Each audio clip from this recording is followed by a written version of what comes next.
Hi, Emily. Hi, Bob. How are you?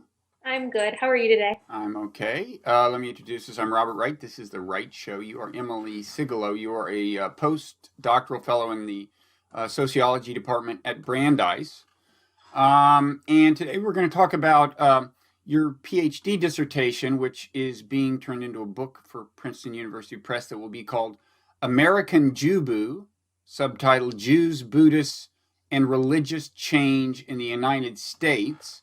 Um, I think the subtitle gives people some idea of what the book is about, but there may be people who haven't heard the term Jubu, Yeah. which is in the title. So you want to tell us what that means? Sure. Jubu is a moniker for a Jewish Buddhist. It was popularized by Roger Kamenetz in his book, The Jew and the Lotus. Hmm. And now I think a lot of people who identify as Jewish Buddhists think of themselves as Jubus, particularly the younger generation. So they wear the label proudly. They don't consider it pejorative. Because I don't think I've ever heard someone introduce themselves to me as a Jubu. I've heard it said about people. Right. That's actually very interesting. So it turns out that's actually a generational issue. So people who are under the age of 30 seem to proudly identify as Jubus, and at least they did to me when I asked them, about their religious practices and identification. They would say, "Oh, I'm a Jubu, and I do this and I do that." But the baby boomer generation tend to think that that term was pejorative and really shied away from it. So. Okay. But so you're targeting a younger demographic maybe with your book, but Yeah, the title isn't firm, I should say. yeah, well, book titles never are. And I actually went back and forth about it, trying to decide whether or not it was catchy and exciting or playful and too silly.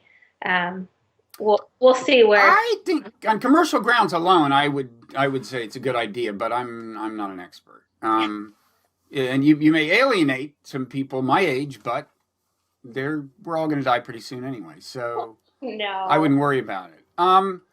So let's talk about this then. The book, first of all, it sounds sweeping. I mean, because I read, I think somewhere on the internet that it explains how Judaism and Buddhism met, combined, and changed in relation to each other in America since 1893, which I assume is a reference to the Parliament of the World's Religions, which met in Chicago and resulted in a much broadened Western awareness of Eastern spiritual traditions broadly, including Hinduism as well as Buddhism. So you're telling the story that you're painting that large a canvas. That's right. It goes the way that the book is organized is such that there's 7 chapters, and the first 4 are shorter chapters, but they're historical chapters, and they proceed from about the late 19th century forward till today. And then the last 3 chapters are thematically organized. They talk about the contemporary encounter between Judaism and Buddhism and how people are actually living that experience right now. Okay. So let's jump ahead for now, and then later get back to 1893. But certainly there are a lot of Jewish Buddhists in America, and a lot of prominent ones. I mean, if I my contact with Buddhism has come mainly from doing meditation retreats. I mean, aside from my daily practice, meditation retreats at the Insight Meditation Society in Barre, Massachusetts. That was started by 3 Jews who I think maybe met in Asia, but in any event, one of them then went west and founded Spirit Rock, which is a really prominent place in Marin County, California. That's Jack Cornfield. And so, is that a story? Is that part of the story? I mean, it's not just a story about grassroots Jubus, right? It's a story about the influence that these kind of innovators had. That's right, and it is, and that will be that's the story of chapter 3 is Hmm. how these who are now Buddhist leaders how many of the, what their early stories were when they left America, went to Asia. A lot of them studied with very prominent Buddhist teachers in Asia, came back, and then started some very important, particularly in the insight meditation movement, very important Buddhist centers in America. And what I just want to be careful about is not to overstate the Jewish influence either. There are in certain traditions, Jews have had a very demonstrable role in the development of Buddhism in this country, particularly within the movement for insight meditation. But that's not true for Buddhism. There's so many different Buddhist traditions and so many different types of Buddhists in America that I just always want to try to be careful to say they've had their influence here and here, but not elsewhere. Right? And we should say that insight meditation is sometimes called vipassana. The translation of the word vipassana is insight. That's associated particularly with Theravadan Buddhism, I guess, in Southeast Asia. But then there's a whole bunch more Buddhism, usually put under the label Mahayana, including Zen. And I think Zen kind of started exerting a big influence in America before vipassana, right? Kind of on the West Coast. That's right. And was there not such a big Jewish involvement in Zen? There was also an early Jewish. The history of Zen in America is different than the history of Theravada Buddhism in America, but the history of Zen, it wasn't started by white or converts, or brought to America at least by white convert teachers. It was brought to America by Japanese, largely Japanese, but also Korean, depending on the different tradition of Zen too. At least teachers from Asia, but some of their early practitioners, some of the early people who were sitting in those Zen centers found on the West Coast were Jews, and in large part that has to do with demographic reasons. Zen, particularly in the 50s, it attracted a lot of the kind of the beatniks and the very left-wing kind of countercultural people who were out in California, and Jews were overrepresented in that population. And so there were a lot of Jews sitting at San Francisco Zen Center, or earlier at the Berkeley Zen Center. And some of those Jews who were there at the very beginning ended up rising through the ranks and becoming prominent, Zen leaders today, because that's what their trajectory has been. Okay. And does it tend to be the case that well, let me ask you another question. In how thoroughgoing is the adoption of the Buddhism? You can just meditate without getting into even Buddhist philosophy, or you can meditate and get into Buddhist philosophy without buying reincarnation. And you can buy reincarnation, but not believe that there are bodhisattvas out there, and so on. There are degrees of immersion in Buddhism. And I think of Buddhism in America as relatively secular compared to Buddhism in Asia. But what's that? What's the degree of variation there? So, and this is complicated. So Jews are, they span the spectrum. Just, I think, like a lot of other American practitioners of Buddhism, there are some Jewish people who are, who believe in all of the mystical and maybe cosmological components of Buddhism, and for whom they think of Buddhism as almost in the way that we would in the West talk about a religious tradition. That is to say, it's in the meaning-making system, it's the community, it's their views of afterlife and how they make sense and process the world. And then there's the other end of the spectrum. There's Jews, and many of whom actually still practice Judaism, and for whom Judaism they think is their religious tradition, and Buddhism is really just a practice. They think about it as a practice and meditation. It's universal, available to everybody, and it more or less augments their Judaism. So, and then there's a whole spectrum between those two poles. Mm-hmm. And has this at all been an issue? Like a source of tension within Judaism? Maybe the concern that for some people this will completely displace that these people will cease to be observant if they were before or whatever. I've never asked the people I know who some of whom were kind of prominent in bringing Buddhism to America, whether they observe Passover. I have no idea what they do. But is that a source of contention at all? For the practitioners or for the Jewish community? Do they get criticized? Are there rabbis who voice concern that they are losing, they're losing people? Yes, there are. So I don't think I think this is a complicated issue. It's a historical issue too. Are there rabbis over the course of since 1893? There certainly have been rabbis who've been critical of this issue, and I think that the Jewish community felt the period in which I think they felt most threatened was in the 60s and early 70s, when there was this realization that many young Jews were looking to the East for sources of spirituality or community inspiration, and many of them were traveling to Asia, and looking there too, and that prompted some institutional response. But currently, there have been a few cases of rabbis speaking out against Buddhism, but for the most part, there's not a tremendous amount of fear of Buddhism within Jewish communities, or a sense of threat either. And particularly now that Buddhism has been more or less translated as a therapeutic practice by the fields of science and neuroscience, and it has all these proven benefits.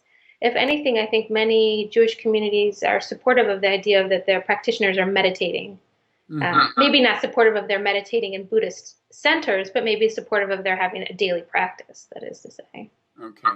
And are there people who have, are there specifically Jewish forms of meditation are there people who have made a point of preserving, the Judaism and integrating the meditation into it, and not just meditating alongside their religious practice, but actually kind of fusing the two?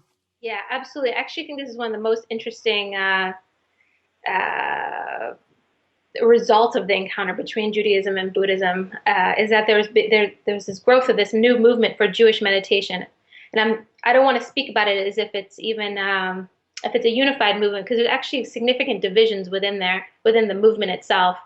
And the movement really began also in the 60s and 70s, when I was talking a little bit before about the institutional response, and Jewish leaders became fearful that Jews were looking to Buddhism, maybe also Hinduism, for spiritual fulfillment, and not to Judaism. And so there was this sense that the Judaism had its own authentic meditative practice. And so Jews, particularly maybe Jewish scholars, or certainly Jewish scholars, but also practitioners, looked to the Jewish past, to Jewish texts, to Jewish history for what they would think of as authentically Jewish meditative techniques. And so the first book written about Jewish meditation was written in 1972, so very recent. And they went back and looked at mostly Kabbalistic techniques that were meditative, but of course were very different than Buddhist techniques, for reasons I can describe later what those look like. And there's a movement for Jewish meditation that really is maybe a reclaiming of these ancient Jewish meditative techniques or Kabbalistic techniques, and that's like one movement. And then there's another kind of movement that came more directly out of Buddhism, and what ended up happening is, as Jews started practicing Buddhism, and particularly started becoming leaders, certain figures, at least leaders within the Buddhist community, there was a sense that they wanted to bring these techniques to Jews. They thought they would benefit the Jewish community as well. And so there became a point in which they decided to try to figure out what would Jewish meditation look like. And Norman Fisher on the West Coast paired up with Alan Liu, and they kind of tried to work out, well, what would a Jewish meditation look like? How would we teach this to Jews? Sylvia Boorstein did this with some of her students also on the East Coast, and all this was all happening basically in the late 80s, in the 90s, continuing till today. And then they came up with what they would call this movement for Jewish meditation, which is really it's a blending of Judaism and Buddhism, taking particularly Buddhist meditation in sitting techniques and awareness techniques, and it sort of depends a little bit on who's leading the session, and then bringing that into a Jewish context. And this has created a movement for Jewish meditation, and now we can find Jewish meditation classes that are most Jewish community centers and synagogues. And the people who are practicing in the synagogues and the Jewish community centers, just the everyday person, they mostly don't have a sense that what they're doing has roots within Buddhism. Mm-hmm. To them, it feels like this is, let me use the word loosely, authentically Jewish experience. And is there something distinctively Jewish about it? I mean, when you say they brought it into a Jewish context, you just mean they're doing it in synagogues, or did they actually add things to the practice or the philosophy? Yeah, it's really interesting. I talk about it as being this kind of a container that was built around a sitting practice. So maybe at the core of Jewish meditation is a Buddhist sitting practice. That varies a little bit from center to center, but we'll just say there was a sitting practice.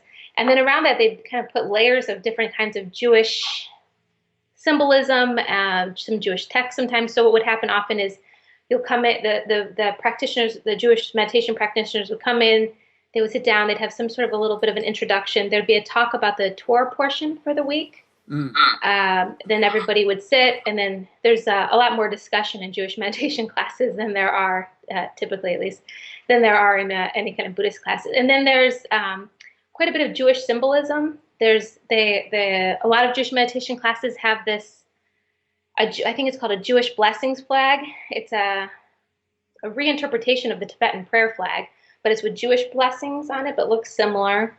And they have cushions that are inscribed with the stars of David that the practitioners will sit on. And then they talk in the middle, they'll talk about the Torah portion, talk about the Jewish holidays, they'll talk about Jewish values, and then they'll do some sort of a sitting practice. And then oftentimes they'll also bring in some Buddhist teachings, usually ones that aren't terribly explicitly Buddhist, maybe just more general ideas about loving kindness or attention or presence or something like this.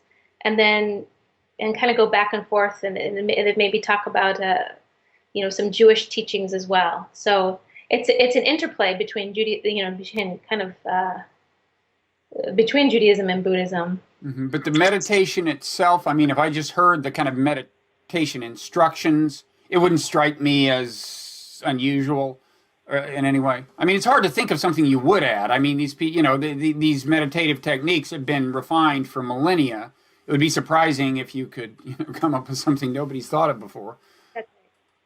And many of the teachers who are leading these classes have been trained in the Buddhist world, typically either in the Zen world or in the with an insight meditation tradition. And so they take those teachings there and deliver those to the Jewish community. Mm-hmm. And so that the practice itself is strikingly similar. Okay. And then as for the Kabbalah, the kind of truly authentic form of Jewish mysticism, I'm curious about those meditation techniques because whenever I've done like Wikipedia level research into Kabbalah, what I come across is more the stuff about the that arcane system for interpreting the hidden meaning of texts, and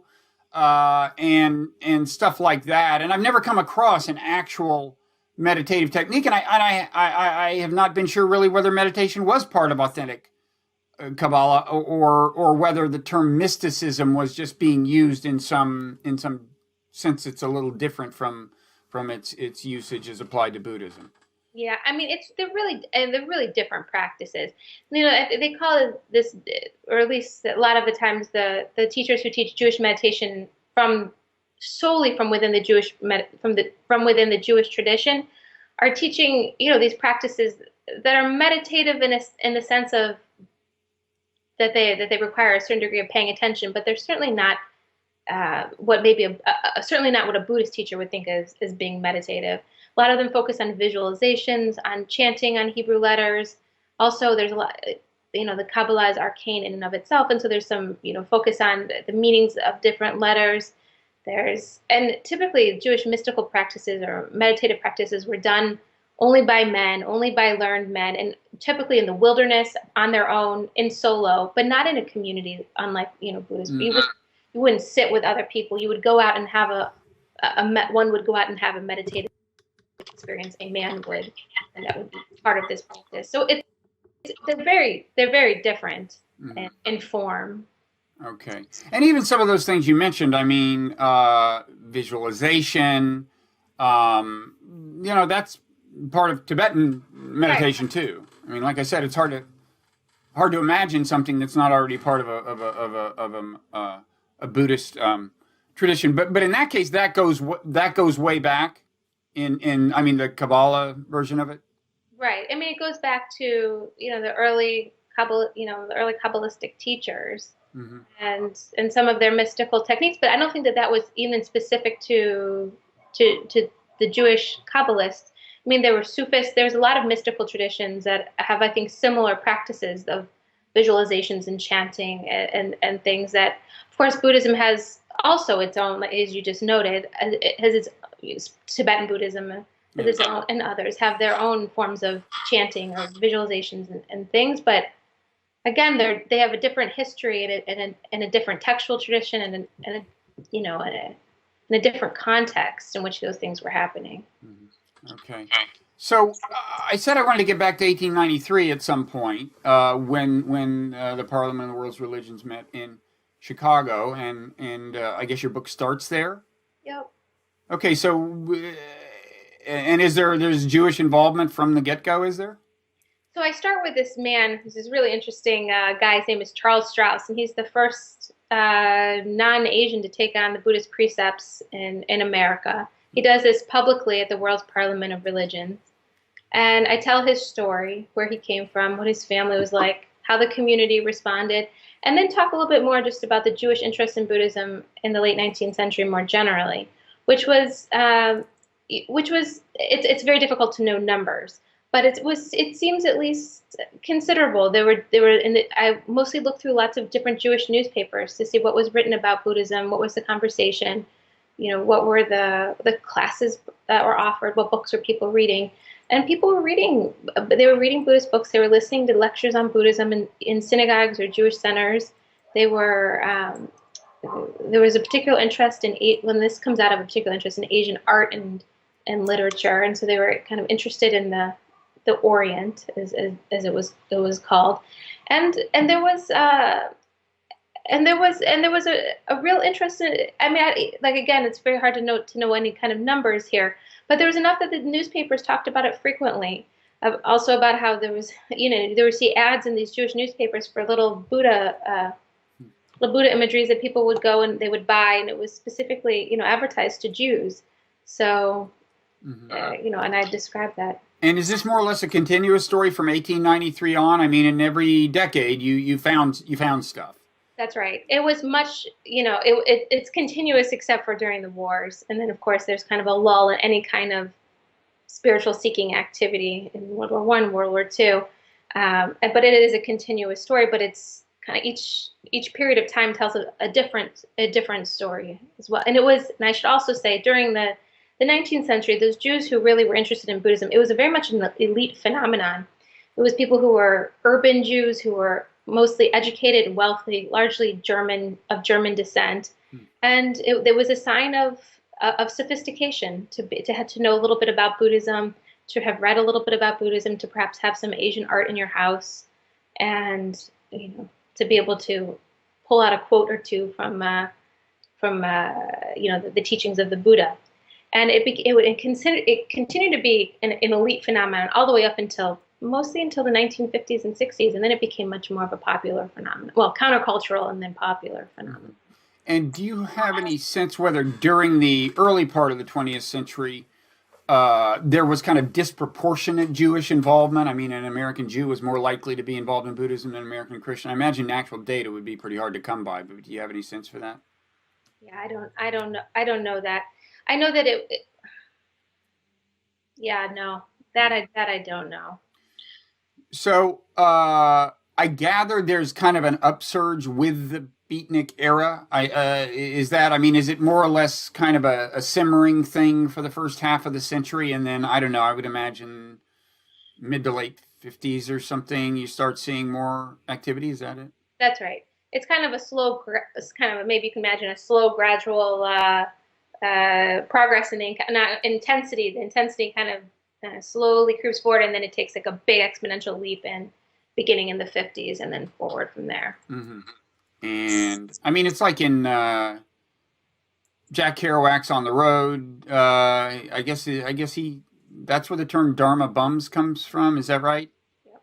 Yeah. And Allen Ginsberg. I mean, I guess Kerouac probably wasn't Jewish, but Allen Ginsberg was involved in all that, right? That's right. And that's more of a West Coast story at that point. Yeah, that was much more of a beatnik story, so a West Coast story, and it was also an countercultural, artistic, poetic story too. A lot of those early Buddhists were Buddhist sympathizers. I don't know. They didn't practice Buddhism. They mostly read about Buddhism. They were writers and poets and artists, and they found inspiration within Buddhism. And Buddhism to them was also very, anti-establishment and in some ways maybe even anti-America. And there's sentiment that they were part of this kind of larger counterculture, and this was the philosophy of the Buddhism or philosophy of the Buddha that they were embracing. It didn't really turn into a Buddhism as a practice, maybe as we would think about it now, for another, until the early 70s, really. You mean in the 50s, for example, they weren't actually doing much meditating? It was more just espousing the philosophy? The beatniks were not doing much meditating. There was meditation as a seated practice. I mean, it started at the beginning of the Zen tradition in the late 50s and the early 60s, but it didn't really take off until like a decade after that. So, and like the San Francisco Zen Center is a big place for all this, right? That's an important. Exact. California was sort of the site of early activity. And there they were actually teaching people to meditate, presumably, right? Yep, that's right. And are there other big, how do you think of kind of the big blips in your story from then on? Big blip, you mean blips? Well, I mean, particularly prominent periods where, whether it's new traditions coming in or new kinds of people being drawn to it, or, there's Zen and kind of West Coast, but then it keeps showing up in different forms or not? Then there's Zen and West Coast, and it basically the Jewish involvement in Buddhism it runs parallel to the American encounter with Buddhism in some respects. So where you saw Buddhism kind of taking root in America, you also saw Jews beginning to engage with it then, largely because Buddhism, up until very recently was mostly an urban, it almost had an urban character to it. It was happening in big cities, particularly on the coast. Of course, there were lots of Jews in big cities on the coast during, for a while now in America. And so there was a Jewish presence where Buddhist activity was happening. And so as Zen began to take off as a tradition, as a practice tradition in the late 50s, carrying that forward to today, and Jews have been involved in it since then. But Theravada Buddhism, at least as in non-immigrant Theravada Buddhism, really began in the 70s in America. And so Jews were active in it from then forward. And then the Tibetan tradition is most recent tradition to America. Mm-hmm. And, also that really kind of came over, it became popularized more in the 70s too. And Jews, thinking also about Naropa and the Jewish involvement there, have been involved in the Tibetan tradition as well, but in a different way. And the Tibetan tradition has a different structure than Jews have never been prominent teachers, not in the same way, at least, as they have been within maybe the Zen and the Theravada tradition up until very recently. Mm-hmm. And very recently, you can see some Jewish teachers having prominent positions within the Tibetan tradition. But for the most part, the Tibetan leaders in America have been teachers from Asia. Okay, and would you say that the left wing kind of label has persisted since the 50s? I mean, and I'm talking maybe particularly about the perception within the Jewish community. Is it thought of as a kind of a lefty thing to do, meditating? I think it has been thought about. It certainly had that association up until, I would say, the 90s. It was, Buddhism, meditation, it was thought about as kind of a hippie countercultural activity. But by the 1990s, and this is kind of a complicated story about how this happened, but Buddhism became much more mainstream, particularly as it entered into the fields of science and neuroscience and biology, and as the medical community began to adopt Buddhism, or at least began to appreciate that there was some sort of empirical value to meditating or physiological value to meditating, it gave meditation much more scientifically verifiable qualities. And so people began to meditate because they thought it had therapeutic and health benefits. And I would say nowadays people don't think of meditation as, at least certainly the people who are doing it, but I think more generally people don't think about meditation as being a countercultural activity. A lot of them think about this as being a therapeutic activity or almost even a wellness activity. It causes, helps people become more centered and present and calmer and, a variety of other good things. Mm-hmm. And do you think there was something about Jewish culture that made Jews particularly amenable to Buddhism and meditation, or do you not even buy the premise that the Jewish involvement is really all that disproportionate? I think that the Jewish involvement was disproportionate in the late 50s to the 1990s. And I think that's pretty.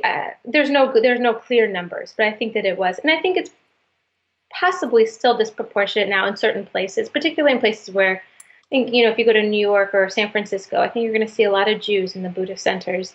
A disproportionate number of Jews in terms of relative to the number of Jews in America. That is, Jews. There's about 2% of America, and you'll find more than 2% of a Buddhist community typically to be made up of Jews.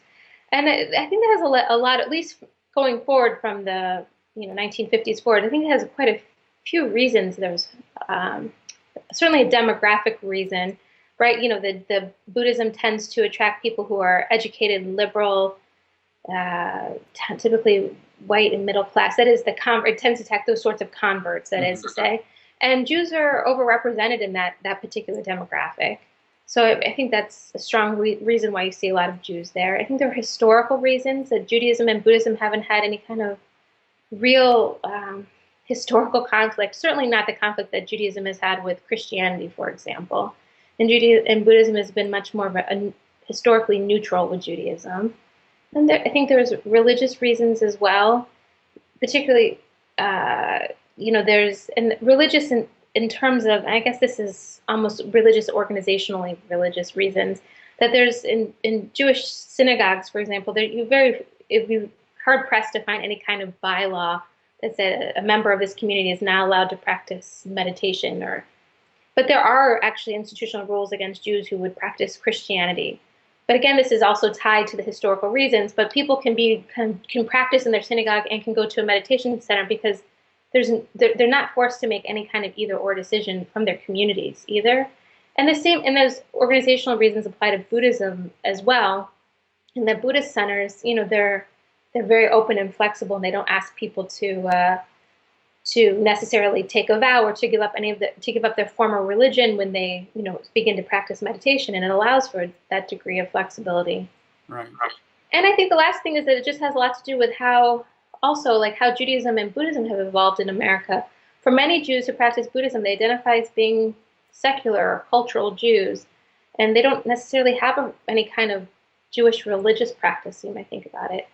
And so they can kind of keep this cultural identity and practice Buddhism, and they don't sense any real conflict there. And for the Jews who maybe are observant Jews, Buddhism has kind of evolved into this, evolved into a form in which many people now think of it as just being a practice and not being a religion, and kind of not even necessarily being tethered to a tradition. So for those Jews who do observe Judaism, they just think that they have another practice. They just have this Buddhist meditation practice that supports their Jewish religion. Yeah. And so for all these reasons, I think that we continue to see and have seen Jews involved in Buddhism. Mm-hmm. I mean, in some Christian churches, I think you're starting to hear about mindfulness, and I mean, certainly ultra liberal, like Unitarians have long been places where you would have meditation sessions, but I'm even starting to hear about more mainstream Christian churches. Yep. Where they do meditation, and they think of it as, I guess, a basically secular thing that kind of supplements their religious practice. That's right. So how did you get interested in this? I got interested in this project when I was a first-year graduate student at Brandeis. My advisor was Wendy Cadge, and she had written a book about comparative ethnography about Theravada Buddhism in America. And I had read her book, and she talked about, in her particular study, I think 30% of the people she interviewed at the Cambridge Insight Meditation Center were of Jewish background. And she talks about how there seems to be this disproportionate interest, but she doesn't really know why. And we had this long conversation about it, and she had just said to me, if this is something you're interested in, just let me know. I'd love to talk more about it. And at the time, that was new to me. And so I told her I would think about it. And I spent a summer poking around, sitting in various different meditation centers, various different Buddhist meditation centers. When you say sitting, you mean actually meditating? Meditating in. Yep. Yep. I would go to as many sits as I could. And, I did at least as many as I could over the course of that particular summer when I had the time to do it. And also in Jewish meditation classes too. And at the end of the summer, I was convinced there was a really interesting story there. And had you meditated before you met your advisor? No. So I came to meditation. I came to this whole project through kind of this scholarly enterprise. So. And do you still meditate? Meditate. I try to. I have little kids at home, so. Oh well, so much for that project. It's harder to carve out quiet time, but I try to, and I find it to be very. I find it to be very therapeutic, actually. Mm-hmm. When you can do it. I mean, that's the irony is, when you have kids, you need the therapy more and more, but you have less and less time for it. In general, it seems to me the more you need to meditate, the more things there are in your life or your personality, your psyche that make you need meditation, the harder it is to meditate. That's right. Although I have to say that my daughter's public school now has classes in meditation for the kindergartners. And so sometimes she and I will do it together because she'll teach me what she learned in school, and we'll sit together for a few minutes. Of course, her attention span is not great, but we can. That's one of those things I was referring to. I have a very limited attention span, and that's one, and so I could probably benefit from meditating, and I do meditate, but the limited attention span does make the meditation hard. Yes. Yeah. And meditation makes you aware of how limited your attention span is when you sit down and try to focus. That's right. So, are there any big parts of your developing book that we have failed to cover? You said there's 7 chapters. Any major topics you want to talk about?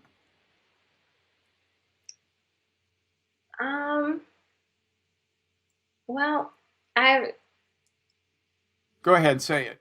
I was, I don't know what would be. We didn't talk about some of the other chapters, or some of the other stories that are in the book, but maybe that's for the future. I don't know. I talk a little bit about how some Jewish people think about Buddhism in terms of as a spiritual practice, why others do not, and talk about how people come up with multiple religious identity, how people identify really as a Jubu, who identifies as a Jubu, what that means. And then the historical chapters about what's going on in the Jewish-Buddhist encounter from, in the different periods we have been talking about. So it's not just generational, whether they identify as a Jubu, whether they embrace that label?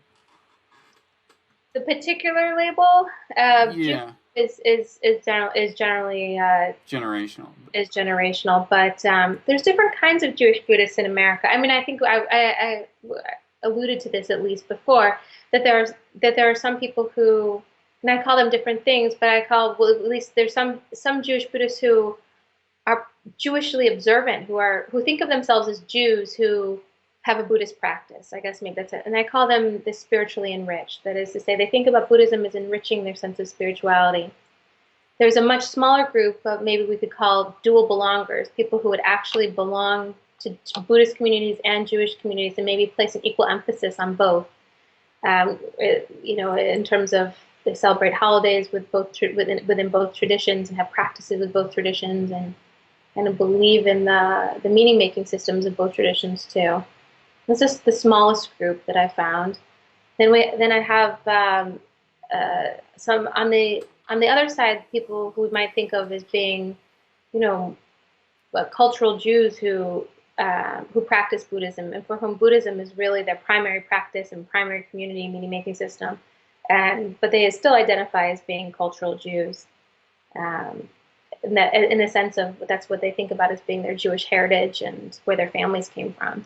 So there's really this spectrum of who these Jubus are, and it's not just, they're not all cut from the same cloth. Mm-hmm. And when you say that one variable is how spiritual the practice is, Do you just mean how much it's plugged into Jewish spirituality? Or are you also talking about how within a Buddhist context? Because in a strictly Buddhist context, that is a question. There's a kind of a spectrum with, you might say, therapy at one end and spirituality at the other. Yeah. Are you talking about both of those? No, well, actually, no. Most people who told me that they thought that Buddhism was spiritual were people who were observant Jews, because that was the language that they learned in Judaism, and they were felt very comfortable, I think, from their Jewish experience. But for the other side, the people who were you know, more cultural Jews who practiced Buddhism, a lot of them were very uncomfortable with the word spirituality, and actually would say that they didn't think Buddhism was spiritual at all.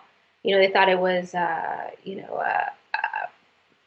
practice in presence, or a practice in loving kindness, or they had other explanations, but they certainly would tell me they didn't feel like it was spiritual, and they were very uncomfortable with this idea that of spirituality kind of more generally. So these are people who are not particularly observant as Jews to begin with, and they're also saying that they're not particularly spiritual in their meditative practice. That's right. And these are a lot of these Jews. You can think of it. There are a lot of atheists, maybe communists, very secular, who are deeply uncomfortable with religion, ideas about religion and spirituality more generally, and certainly didn't think that their Buddhist practice was in any way religious or spiritual, because that was kind of the opposite of who they were, really. Mm-hmm. And they thought their Buddhist practice was completely secular, which is why they felt it meshed very well with them, their sense of themselves as Jews, which was also very secular.